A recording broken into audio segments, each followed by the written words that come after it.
Hi, my name's Aaron. I'm one of the cycling tech editors at Future Publishing, and I'm also an elite Zwift racer, competing for Team Toyota Cryo RDT in the ZRL Premier Division.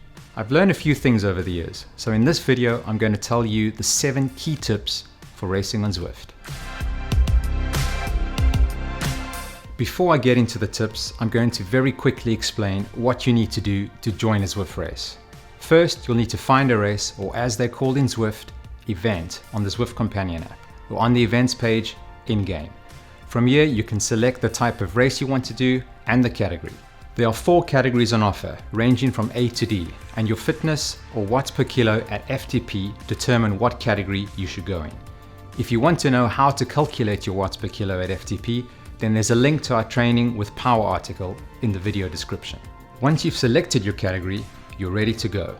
However, don't stress if you're unsure which category you need to go in, as you can always move up or down as needed.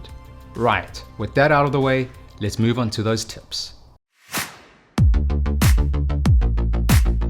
First up, and one of the most important tips for Zwift racing, is you'll need to sprint off the line or wind up the trainer, as I like to call it.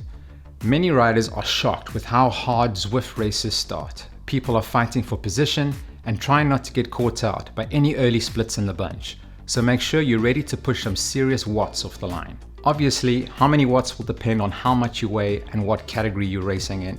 I usually go for around 500 watts off the line and push that for around 20 seconds before settling at 300 plus watts. This lets you get a feel for the intensity and gives you a bit of breathing room to push harder or settle. So basically, it's not quite full-on finishing sprint power, but it's not too far off it. Think a short, sustainable 1 to 15 second sprint, followed by another 2 or 3 minutes above your threshold power. My second tip, use the draft, but don't rely on it too much. Just like riding on the road, you'll get some relief from sitting in the wheels. But, and it's a big but, this relief is far more subtle. So, my advice is to make sure you stay on the power, even when drafting. You might be able to drop it a little bit, but any kind of freewheeling or huge let-ups in power will see you out the back of the group. Tip number 3. If you want to race on Zwift, it's important to have a reliable smart trainer or reliable smart bike, like the one you see before me from our sponsor Stages. Smart bikes can be handy as they provide a stable platform to really sprint from. It also means you can easily change your setup for indoor riding. On my road bike, I have a much more hunched over aerodynamic position, as hey, most of the time I'm riding outside where being aero is super important. Whereas when I'm racing on Zwift, I don't need to worry about the wind, meaning I can go for a more upright and powerful position to squeeze out those last few watts. So having the Stages bike means I don't have to change my setup on my road bike every time I do a Zwift race. You can also adjust things like your crank arm length, which can be great for playing around with your position, or if you have multiple people of differing heights in the same household. Finally, the Stages bike has a dual-sided power meter, which is accurate to within plus or minus 1.5%, so you'll know all the watts you're putting out will be accurate when racing. Tip number 4, understand power-ups and use them wisely. If you want to be competitive when racing on Zwift, then you'll need to use power-ups. These are randomly awarded to you as you pass through the start or finish arch or summit a comp.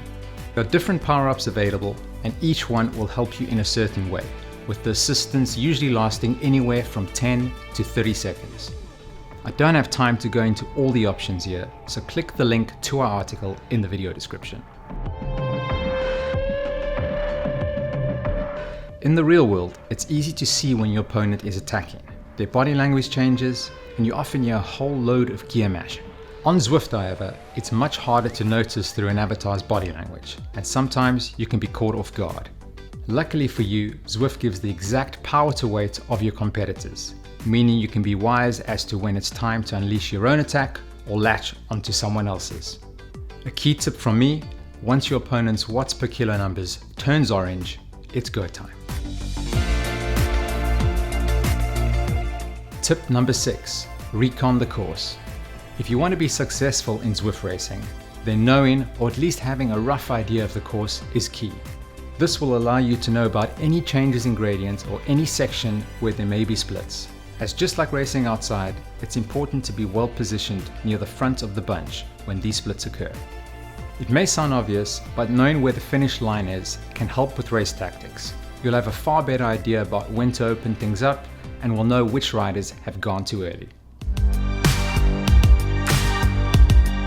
Tip number 7, look beyond the rider in front of you. We've all been there, whether virtually or out in the real world, suffering to hold the wheel in front as riders push the pace. And while it can be hard when you're in the world of pain, a key piece of advice from me is to look beyond the rider in front of you. You might be familiar with the close the gap graphic that appears on the screen when you've lost the wheel. However, if you're sitting in someone else's draft and lose contact because of a dead wheel, you'll miss out on the graphic and get dropped in the process. So don't forget to keep an eye on what's going on in the group, as you don't want to miss any important splits. If you have any Zwift tips of your own, please leave those in the comments. Finally, thanks to our sponsor Stages, and see you next time.